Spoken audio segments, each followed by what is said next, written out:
সবুজে ঘেরা এক জঙ্গলের পাশে ছিল ছোট্ট একটি গ্রাম, নাম সবুজপুর। এই গ্রামে থাকত এক কৌতূহলী ছেলে, নাম টুকু। টুকু খুব সাহসী, কিন্তু একটু বোকাশোকাও বটে। টুকুর মা বলতো, জঙ্গলের ভেতরে যাস না বাবা, ওখানে বাঘ আছে। বাঘ যদি থাকে আমি তাকে বন্ধু বানাবো। এই ছেলে তো একদিন আমাকে পাগল বানাবে।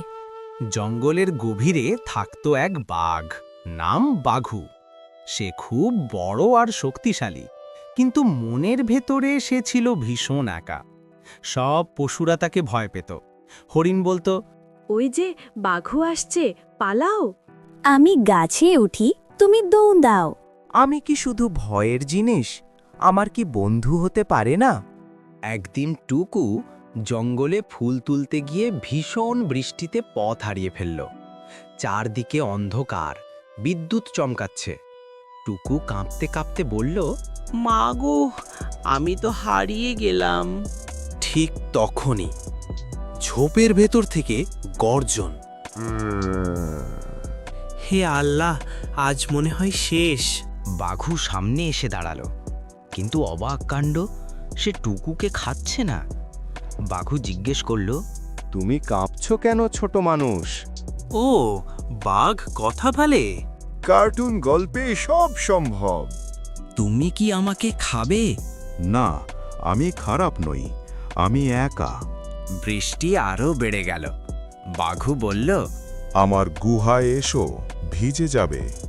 বাঘের সাথে স্লিপ ওভার, বন্ধুরা বিশ্বাসই করবে না। গুহায় ঢুকে তারা গল্প করতে লাগল। টুকু বলল, আমার বন্ধু নেই, সবাই আমাকে বোকা বলে। আর সবাই আমাকে দানব বলে। দুজন একসাথে হেসে উঠল। সেই রাতেই জন্ম নিল অদ্ভুত এক বন্ধুত্ব। এক ছিল ছোট্ট এক গ্রাম। সেই গ্রামের এক প্রান্তে থাকত এক বোকা শিয়াল, আর ঠিক বিপরীত দিকের বাঁশবনে থাকত এক চালাক মুরগি। গ্রামের সবাই জানত শিয়াল মুরগি ধরতে অনেকবার চেষ্টা করেছে, কিন্তু চালাক মুরগির বুদ্ধির কাছে সে বারবার হার মেনেছে। একদিন ভোরবেলা মুরগি গাছে উঠে গান গাইছিল। গাছের নিচে এসে দাঁড়ালো বোকা শিয়াল। ওহে সুন্দরী মুরগি, তুমি আজ কত সুন্দর গান গাইছো। আমি তোমাকে একটা খবর দিতে এসেছি। কি খবর? আজ থেকে আমরা আর শত্রু নই। জঙ্গলের রাজা সিংহ নাকি ঘোষণা দিয়েছে সব প্রাণী আজ ভাই ভাই। তাই আজ তুমি গাছ থেকে নামো, আমি তোমার সাথে খেলবো। ওরে বোকা শিয়াল, তুমি সত্যি খবর জানো না? শিয়াল অবাক, কোন খবর? মুরগি গাছের শীর্ষে দাঁড়িয়ে দূরে তাকিয়ে বলল, রাজা সিংহ ঘোষণা করেছে যে মুরগি ধরে খেতে আসবে তাকে রাজ দরবারে শাস্তি দেওয়া হবে। আর দেখ, ওইদিকে দুইটা কুকুর আসছে রাজা সিংহের আদেশ নিয়ে।